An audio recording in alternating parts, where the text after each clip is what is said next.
क्यों रहती है भगवान शिव की जटाओं में गंगा, और क्या कारण है कि भगवान भोलेनाथ हमेशा, आपने चित्र देखा होगा कि देवादिदेव महादेव के मस्तिष्क में से एक धारा बहकर के निकलती है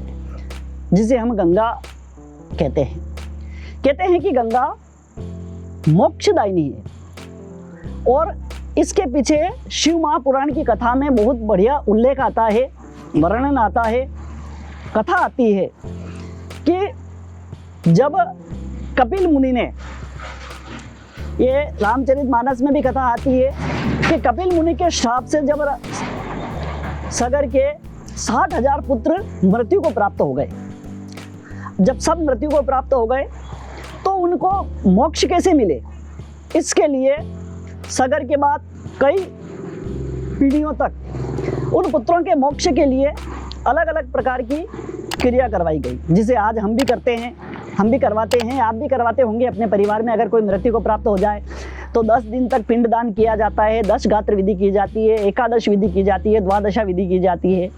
षोडशी की जाती है। और इसके बारे में गरुड़ पुराण नाम का एक शास्त्र बना है, उसमें सारा वर्णन आता है कि मृत्यु के पश्चात, दाह संस्कार के पश्चात किस प्रकार की क्रियाएं मनुष्य को करवाना चाहिए। खैर, हम शिव महापुराण की कथा की बात करते हैं। क्यों रहती है भगवान भोलेनाथ के मस्तिष्क पर गंगा? तो सगर ने कि जब 60,000 पुत्रों की मृत्यु हो गई तो भगवान उन्हीं के वंश में भगीरथ हुए, उन्होंने भगवान को प्रसन्न किया, और जब भगवान प्रसन्न हुए तो उन्होंने प्रार्थना करी कि मोक्ष देने का काम मेरा नहीं है। भगवान विष्णु का कहना है कि मोक्ष मैं नहीं देता हूं, मैं पालनहार हूं। ब्रह्मा जी उत्पत्ति करता है और भगवान शिव जो है संहार करता है। मोक्ष प्रदान करने के लिए अगर कोई गंगा को पृथ्वी पर ला सके तभी जाकर के ये 60,000 पुत्र जो है मोक्ष को प्राप्त हो सकते हैं। मित्रों,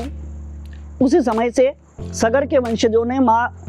गंगा को प्रसन्न करने के लिए उग्र तप करना शुरू कर दिया। सगर के वंश में भागीरथ हुए जिन्होंने गंगा को प्रसन्न कर लिया, पर गंगा ने एक शर्त रख दी कि मैं ब्रह्मा जी के कमंडल से निकलूंगी, और जब पृथ्वी पर मेरी धारा गिरेगी तो उसका वेग इतना तीव्र होगा कि वो सीधी पाताल लोक में चली जाएगी, फिर तुम्हारे पूर्वजों का तो मोक्ष होगा ही नहीं। भगीरथ ने कहा कि माँ, मैं ऐसा क्या करूं कि जिससे आपकी धारा शिथिल हो जाए, ठंडी हो जाए, कम पड़े, धीरे पृथ्वी पर गिरे और बह करके जाकर के मेरे पितरों का मोक्ष हो जाए। मित्रों, माँ गंगा कहने लग गई कि हे भगीरथ, मेरे वेग को पृथ्वी पर धारण करने के लिए मनुष्य में, देव दानव मनुज किसी में शक्ति नहीं है,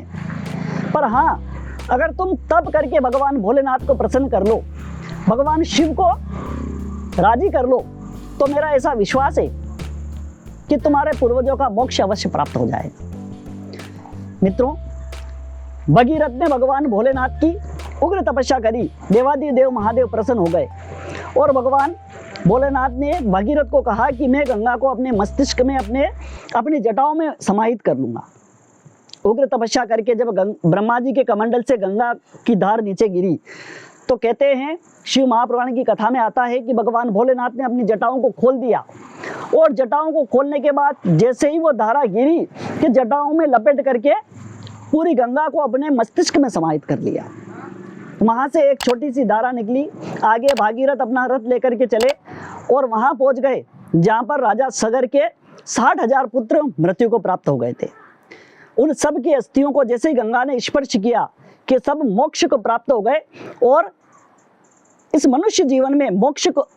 मृत्यु के पश्चात मोक्ष को प्राप्त होकर के भगवान श्री हरि के धाम वैकुंठ लोक को चले गए। उसी दिन से चली आई है ये परंपरा कि भगवान भोलेनाथ की जटाओं में गंगा क्यों विराजमान रहती है। मित्रों, ऐसी ही एक कथा शिव महापुराण से संबंधित हम लेकर के आपके सामने आएंगे। क्यों चंद्रमा विराजमान है, क्यों भगवान ने त्रिशूल धारण कर रखा है, क्यों भगवान ने डमरू का ही उपयोग किया, इन सारी कथाओं को अगर आप सुनना चाहते हैं तो हमारे इस YouTube चैनल को सब्सक्राइब करें और हमसे जुड़े रहें। जय श्री कृष्णा, जय महादेव।